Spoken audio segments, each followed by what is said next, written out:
안녕하세요. 승리한상 가족 여러분. 오늘은 누가복음 10장 17절에서 24절까지의 말씀입니다. 누가복음의 35번째 말씀으로 우리 주님의 참된 기쁨은 무엇인가 라는 제목의 말씀입니다. 승리한 삶은 말씀 중심 예배 중심의 성경 전문 교사를 양성하기 위해서 만들어진 성경 공부 교재입니다. 승리한 삶이 2017년 2월 누가복음 7장에서 11장까지의 말씀을 함께 묵상하고 있습니다. 승리한 삶은 반응이신 박유일 목사님의 구속사로 조망한 성경 연속 강해집을 통해서 편집이 되어 있습니다. 2016년 12월 신간이 나온 걸 알려드리겠습니다. 창세기 1, 2, 3권이 출간되었고 올해 창세기 말씀을 저희들이 전부 묵상하게 되면서 이전에 창세기가 완결된 예정에 있습니다. 이 일이 잘 이루어질 수 있도록 여러분들의 기도와 관심 부탁드리겠습니다. 자, 저희들 주일날 업로드되는 위크스터디를 통해서는 누가복음의 전체로 구조를 살펴보는 시간을 갖도록 하십니다. 전체 구조를 살펴본다는 것은 전체 내용을 통해서 하나님이 누가복음을 통해서 우리에게 주시고자 하시는 말씀의 뜻이 무엇인지를 찾아보는 겁니다. 이번 주에는 예루살렘으로 향한 여행의 내용이 나와 있고 이번 달의 주요한 내용이 바로 예루살렘으로 향한 이 내용에 해당되어 있습니다. 이번 주 말씀을 통해서 우리가 살펴봤을 때 예수님은 예수님에 대해서 가르쳐 주시고 말씀에 대해서 반응하게 하시고 말씀을 통해서 사용하시고 말씀을 통해서 능력 주시는 것을 우리에게 보게 하시고 경험하게 하시고 우리를 쓰시면서 우리가 쓸 때 주의해야 될 부분, 기준으로 삼아야 될 하나님의 기준을 우리에게 분명하게 설명해 주고 있습니다. 그것을 통해서 우리로 하여금 나가서 복음을 전하게 하세요. 복음을 전하게 하시면서 우리로 하여금 어떤 모습과 같아 그러냐면 이리 가운데 보내는 양과 같은 모습이라고 하셨어요. 그리고 우리가 그곳에서 하나님의 은혜를 통해서 하나님의 이름을 위해서 예수 그리스도의 복음을 위해서 영접하는 자들을 위해서 나아가는 것임을, 하나님 나라의 확장을 위해서 나아가는 것임을 설명해 주었습니다. 그리고 나서 오늘 말씀에서는 승리의 보고가 들어오게 됩니다. 승리의 보고가 들어오는 그때 다시 한번 이 복음의 가치와 우리가 이 일에 사용되었을 때 중요하게 여겨야 되는 것이 무엇인지를 다시 한번 우리에게 가르쳐 주십니다. 우리가 주님의 기쁨이 되는 삶은 어떤 삶인가요입니다. 자, 우리가 오늘 말씀에서는 두 가지 내용을 보면 굉장히 이해하기 쉽습니다. 첫 번째, 은혜와 은사와의 관계입니다. 우리가 주님의 기쁨이 되는 삶을 산다는 것은 은사를 자랑하는 삶이 아니라 은혜에 감사하는 사람입니다. 은사를 자랑하는 것이 아니라 은혜에 감사하는 삶이라는 것을 분명히 기억해야 됩니다. 이것이 우리가 넘어지게 되는 가장 중요한 그런 요소 중에 하나입니다. 우리가 은사를 자랑할 때는 항상 넘어져요. 그리고 우리가 은혜를 망각하게 되고, 은혜를 망각하면 필연적으로 무엇을 망각하게 되냐면 사명을 망각하게 됩니다. 은사를 자랑하게 되는 사람은 필연적으로 자기 기준을 세우게 돼요. 사명 안에서 사는 사람은 항상 겸손과 하나님 나라의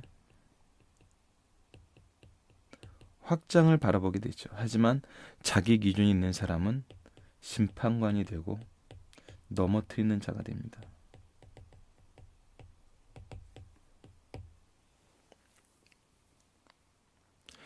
우리가 얼마 전에 그 위크 주말에 업로드되는 이 짜투리 강좌라고 해야 되나요? 아니면 이제 좀 다른 강좌로 해가지고 처음에 간증에 대해서 했고 두 번째 복음에 대해서 강의를 한 내용이 있습니다. 여러분들, 이 간증의 가장 어려운 부분이 바로 이것입니다. 우리가 하나님의 은혜를 감사하는 내용을 나누고 있는지, 우리의 은사를 자랑하는 내용을 나누고 있는지.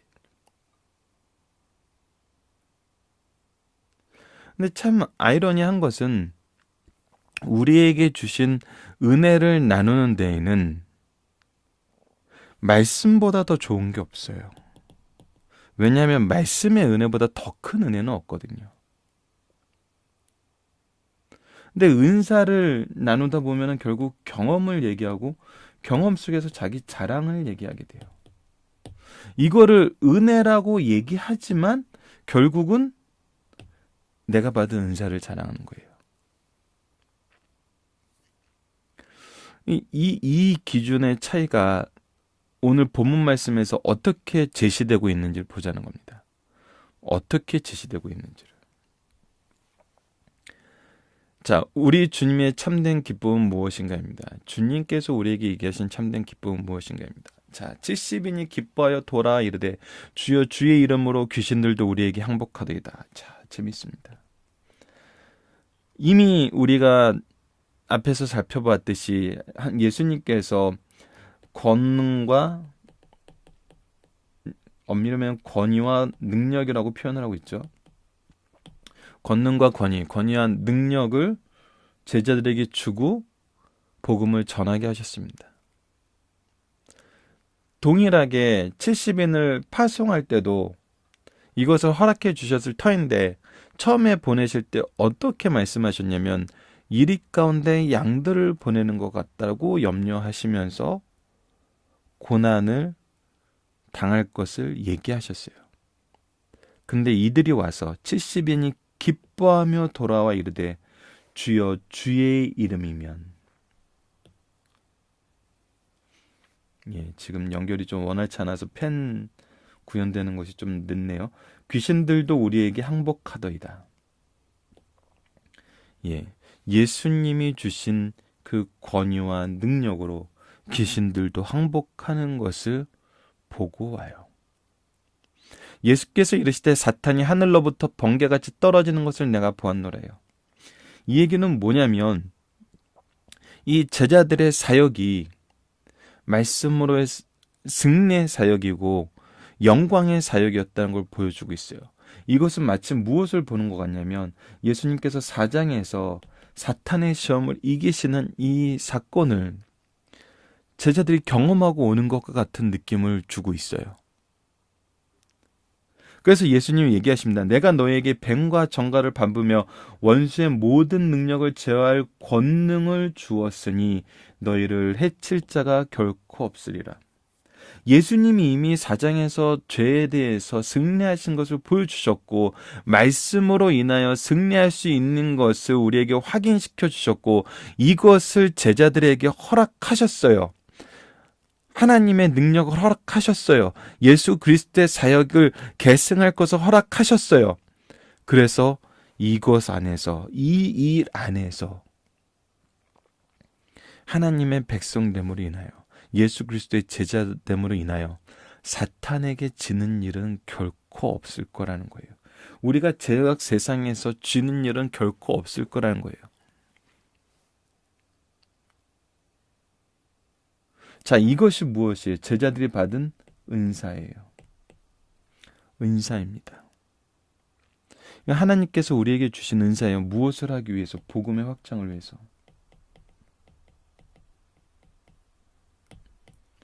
근데 이때 우리가 기억해야 되는 것이 뭐냐면 그러나 귀신이 너희에게 항복하는 것으로 기뻐하지 말고 너희가 받은 은사로 기뻐하지 말고 너희 이름이 하늘에 기록된 것으로 기뻐하라 하시니라. 이것은 뭐예요? 예수 그리스도를 통해서 우리에게 주신 은혜예요.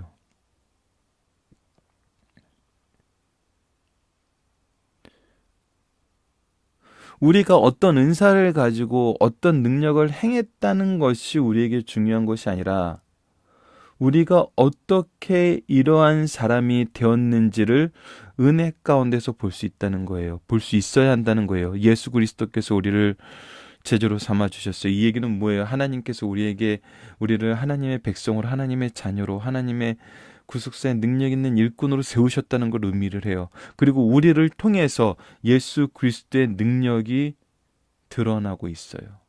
경험되고 있어요. 전파되고 있어요. 확장되고 있어요. 이것은 우리에게 무엇을 설명해 주는 것이냐면 바로 우리가 하나님의 백성 되었다는 것을 증명해 주고 있다는 거예요. 자, 그렇다면 우리가 무엇을 봐야 됩니까? 우리가 받은 은사로 얼마나 효과적인 일을 하느냐를 우리 스스로 아니면 세상이 얘기하는 대로 어떤 기준을 두고 그것을 평가해야 될 거야? 아니면 우리가 복음을 전하고 있다는 그 사실에 감사해야 될까요? 우리가 복음을 전하고 있다는 그 사실에 감사해야 된다는 것입니다. 이것은 무엇을 증명하기 때문에? 우리 이름이 하늘에 기록된 것을 증명하고 있기 때문에.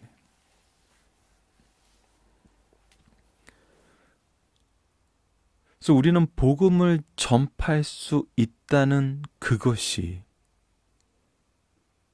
가장 큰 은혜이고 가장 큰 감사의 짐이고 내가 이 일을 계속 수행할 수 있는 원동력이 되고 핵심 가치가 되고 나의 모든 사역의 기준이 되어야 된다는 거예요. 즉 무엇이 기준이 되어야 되는 거예요? 내가 받은 은혜가 우리의 삶의 기준이 되어야 된다는 거예요. 그것이 은혜의 빚진 자로서 우리가 복음을 계속 전할 수 있는 이유라는 거예요. 그런데 복음을 전했는데 반발이 심해요. 그런 식으로 해서는 교회 부흥 안 된다 그래요. 그런 식으로 해서는 아이들이 좋아하지 않는다 그래요. 그래서 말씀을 전하기보다는 말씀을 좀 적당히 하고 재밌는 얘기로 채워달라 그래요. 성경 이야기보단 그 성경 이야기를 가지고 그들이 지금 어떻게 살아야 되는지 윤리적인 이야기로 바꾸고 교훈적인 이야기로 바꾸라 그래요. 예수 그리스도를 소개하는 건 구식이라 그래요. 물론 그들이 예수 그리스도를 소개하면서 그렇게 소개하지 말고 이렇게 소개하는 게 어때라고 얘기를 해요. 근데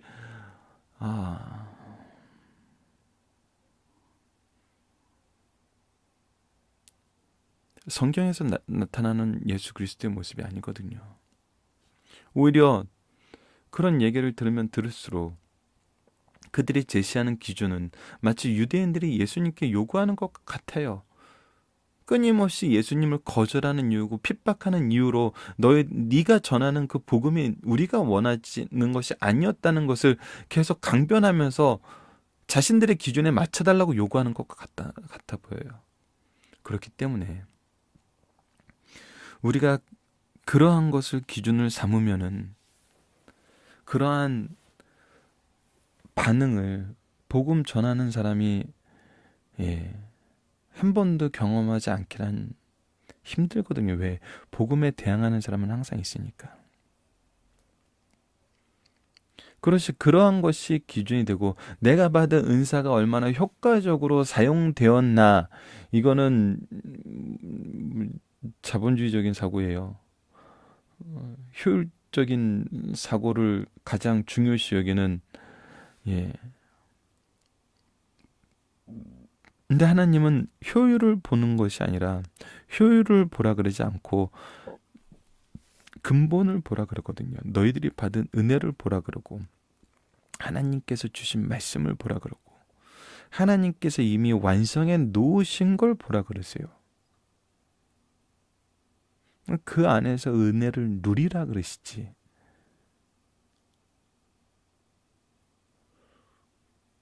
우리가 뭔가 효율적인 걸 해서 무엇인가를 완성시키라고 말씀하시지 않으세요.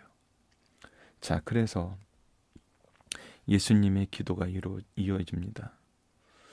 21절입니다. 그때 예수께서 성령으로 기뻐하시며 이르시되, 예수님께서 기뻐하신 내용이 무엇이냐는 거예요. 천지의 주제시여 아버지여, 이것을 지혜롭고 슬기로 있는 자들에겐 숨기시고 어린 아이들에게는 나타내심을 감사하나이다. 올소이다. 이렇게 된 것은 아버지의 뜻이니이다.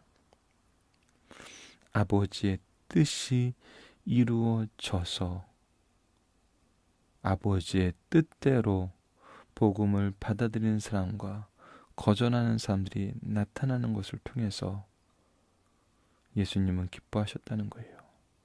즉 아버지의 뜻이 이루어지는데 누구를 통해서 이루어지는 것을 기뻐하고 계세요? 예수 그리스도를 이 땅에 보내신 하나님의 뜻대로 예수 그리스도를 통해서 이것이 이루어지는 걸 기뻐하고, 예수 그리스도께서 파송하신 제자들을 통해서 이 일이 이루어지는 것을 기뻐하신다는 거예요. 그 내용에 대해서 22절에서 계속 설명합니다.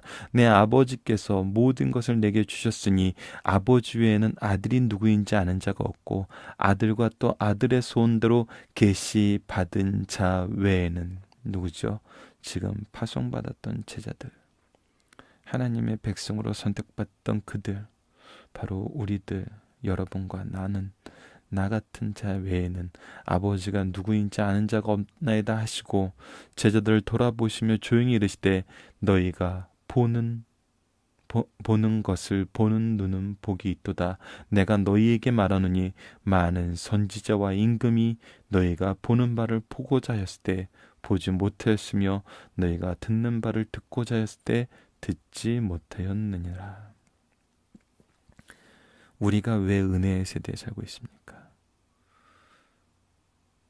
이것을 보고 듣고 경험한 사람들의 기록을 통해서 우리가 이것을 보고 듣고 경험하고 이것을 또 전하고 있기 때문에 우리에게는 이 은혜의 풍요 위에 풍요를 쌓고 쌓았던 믿음의 선진들의 증언이 우리 삶에, 우리의 인생에 녹아내려져 있기 때문에 우리가 그것을 확인하면서 보고 자랐고, 그것을 확인하면서 내 삶이 이루어지고 있고, 이것을 계승하면서 기대하면서 살고 있기 때문에 세대가 반복되면 반복될수록 더 큰 은혜를 누리는 은혜의 세대의 시민들이란 겁니다.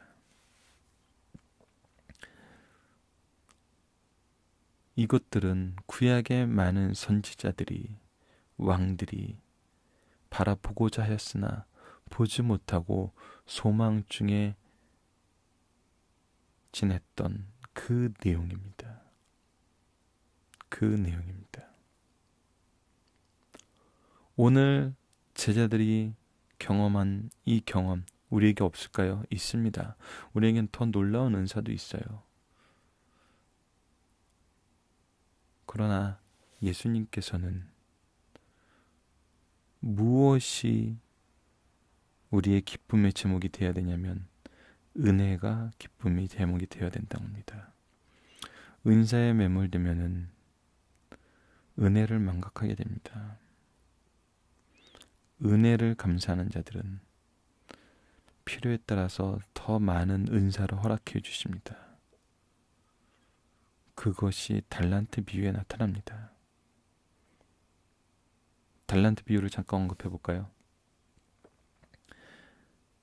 달란트를 이미 주셨고 일거리를 주셨다는 것은 은혜 가운데 우리를 종 삼으시고 청지기 삼으시고 우리에게 소명을 주셨다는 걸 얘기합니다. 달란트는 그들이 받은 각자의 은사예요. 동일한 것은 그들이 받은 소명이 있었다는 겁니다. 일이 있었다는 거예요.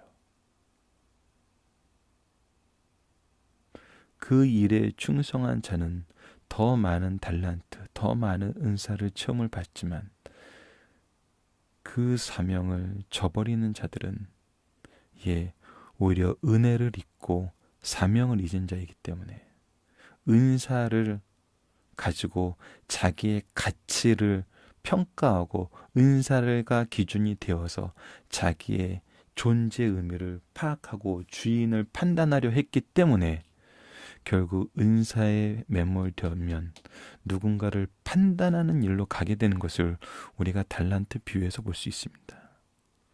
그런 자들은 악하고 게으른 종이라 칭함을 받고 오히려 하나님의 잔치에서 벗어나는 것을 우리가 달란트 비유에서 확인할 수 있었습니다. 우리는 우리를 종 삼으시고 제자 삼으시고 백성 삼으셔서 우리로 하여금 복음의 사역을 할 수 있도록 말씀을 허락하여 주시고 영혼을 허락하여 주신 하나님께 감사했을 때 이것이 우리에게 가장 큰 천국 백성의 증거되고 가장 큰 기쁨의 제목이 된다는 것을 잊어서는 안 됩니다. 이것이 하나님의 기준이고 우리가 가져야 될 하나님의 가치인 것입니다. 은혜보다 더 귀한 것은 없습니다. 자, 본문 묵상을 보도록 하겠습니다. 제자들은 무엇으로 인하여 기쁘게 돌아왔습니까? 그들이 승리하는 것을 통해서 기쁘게 돌아왔습니다. 주님이 보낼 때 염려하셨던 것은 복음 안에서 어떠한 결과로 돌아왔나요? 3절에 갈지어다 내가 너희를 보냄이 어린 양을 이리 가운데 보낸것 같다 했지만 이들이 가지고 온 것은 무엇이었죠? 승리였어요. 하나님이 허락하신 예수 그리스도께서 주신 권능을 통해서 분명한 확실한 승리였어요. 우리가 승리하는 것보다 더 중요한 것은 무엇입니까? 우리가 이 승리하는 존재가 되었다는 거예요. 우리의 존재 자체가 기쁨의 증거가 되어야 된다는 거예요. 우리가 말씀을 들을 수 있고 말씀을 전할 수 있는 거, 우리가 예배자가 될 수 있는 거, 이거보다 더 큰 은혜와 특권은 없다는 것입니다.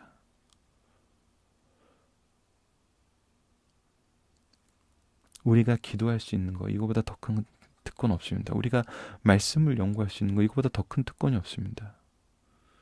우리가 찬양할 수 있는 거, 이거보다 더 큰 특권이 없습니다. 이것보다 더 큰 은혜가 없다는 것입니다. 왜? 그것이 내가 하늘나라의 생명책에 기록되었다는 증거가 되기 때문입니다. 나머지는 때에 따라서 하나님께서 거두게도 하시고 앗아가기도 하시고 뿌리기도 하시고 기다리기도 하시는 그런 관계에 있는 것입니다. 예수 그리스도는 하나님과 우리 사이에 어떤 분이십니까? 아버지의 뜻을 알게 하시고 아버지의 뜻대로 우리가 살도록 우리를 연결해 주시는 분입니다. 회복해 주시는 분입니다. 이 모든 것을 확인한 성도는 어떤 존재들인가요? 복된 존재고 은혜의 세대에 사는 존재라는 것입니다. 중심사상을 하나씩 보도록 하겠습니다. 성도는 잘 되길 때 조심하며 겸손하며 은사는 선하게 쓰되 은혜를 귀하게 여기라는 겁니다. 예수님께 전도자로 파송받은 70인들의 제자들은 성공리에 돌아와 귀신들을 항복하는 승리의 결과를 가져왔다고 보고하며 기뻐했어요. 이때 자만하지 않도록 조심해야 한다는 거예요. 이 보고를 받으신 주님께서는 귀신들이 너에게 항복하는 것으로 은사로 기뻐하기보다는 너희 이름이 하늘에 기록된 것으로 은혜로 기뻐하라고 하셨어요. 즉 우리가 일하는 것은 은혜를 확인하는 수단이 되는 것이지 은사를 가지고 어떤 다른 결과를 기대하는 것이 아니라는 거예요. 우리의 기본적 축복은 하나님의 자녀가 되는 은혜예요. 그러나 이 은혜를 높이 평가하지 않고 주님께로 받은 은사만 치중하면 안 된다는 것을 보여주고 있어요. 그래서 은사는 선하게 쓰되, 분명하게 얘기합니다. 은사는 선하게 쓰되 은혜를 귀히 여기는 성도가 되어야 됩니다. 그것이 제자의 바른 모습입니다. 예수님과 성도의 최대의 기쁨은 복음이 바르게 전파될 때 믿고 돌아온 사람들이 있을 때이다.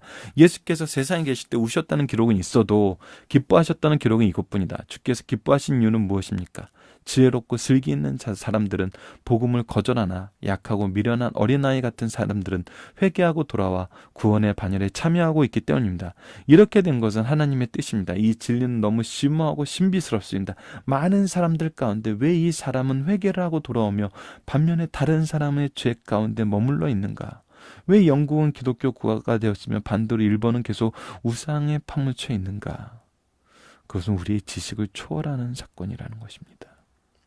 그래서 이것이 우리의 공로가 될 수 없고 하나님의 은혜의 계획 안에 있은 은혜를 다시 한번 깨닫게 만드는 복음의 사역임을 우리가 볼 수 있습니다. 세 번째, 복음이 받아들여지는 것을 볼 때 믿고 구원받은 것은 전적으로 하나님의 은혜임을 깨닫고 감사하게 된다는 겁니다. 진리가 숨겨지는 사람과 진리가 밝혀지는 사람을 볼 때 세상적으로 지혜롭다고 하는 사람이 다른 사람보다 하나님의 은혜와 구원을 받기 합당하다고 생각할 수는 없다는 거예요. 지혜로운 자가 더 많이 하나님의 은혜를 경험하는 것은 아니라는 거예요. 때때로 세상 것에 가치 있다고 하는 것들은 진리를 사모하게 하거나 받아 실천하게 하기보다는 자신을 교만하게 만들고 그리스도의 복음의 적대 감정을 야기시킬 뿐이에요. 우리의 은혜로운 깨달음은 자신의 본성이나 행위에 근거를 두지 않는다는 거예요. 우리 주변에 다른 사람만큼 무식하지도 않고 또 그렇게 품성이 악하지도 않고 더 나아가 자신을 살펴볼 수 있는 성품을 지닌 사람일지라도 구원의 은총에 전혀 무감각하여 하나님과 관계없는 사람이 많다는 사실을 우리는 기억하여야 합니다. 오직 우리는 은혜 안에 있어 세상 누구보다 하나님의 은혜를 받고 누리고 있다는 사실을 우리는 기억하고 이것을 증거해야 됩니다. 살펴보기 정답은 여러분 카페를 통해서 확인해 주시고요. 적용합니다. 우리가 주님의 기뻐하심에 참여하고 사용되고 확정되는 것은 무엇을 하는 것입니까? 무엇을 하는 것일까요? 복음 사역에 쓰임 받는 것이고 그 복음 사역의 기준이 은혜가 되어야 된다는 겁니다. 은혜.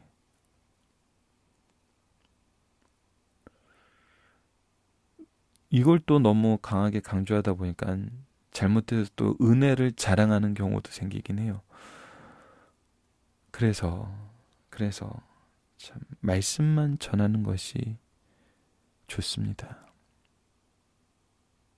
예수 그리스도께서 우리에게 가르쳐 주신 이 방법을 전하는 것이 가장 좋은 것 같습니다. 말씀을 기초로 기도하기를 통해서 마치겠습니다. 하나님, 은혜 중에 은혜요, 복음 중에 복음이 그리스도의 십자가와 부활을 우리로 하여금 믿게 하여 주신 하나님의 계획과 일하심에 감사와 영광을 돌립니다. 이 놀라운 계획의 시작과 과정과 완성을 말씀을 통해서 더욱 깊게 알게 하셔서 그 누구보다 하나님을 찬양하게 하여 주심을 감사합니다. 이제 우리가 이 복음의 기쁨을 전하는 복음의 게시판이 되게 하여 주시고 은혜의 통로가 되어 주의 백성들에게 나아가는 참된 그리스도인들이 되게 하여 주소서. 예수님 이름으로 기도드립니다. 아멘.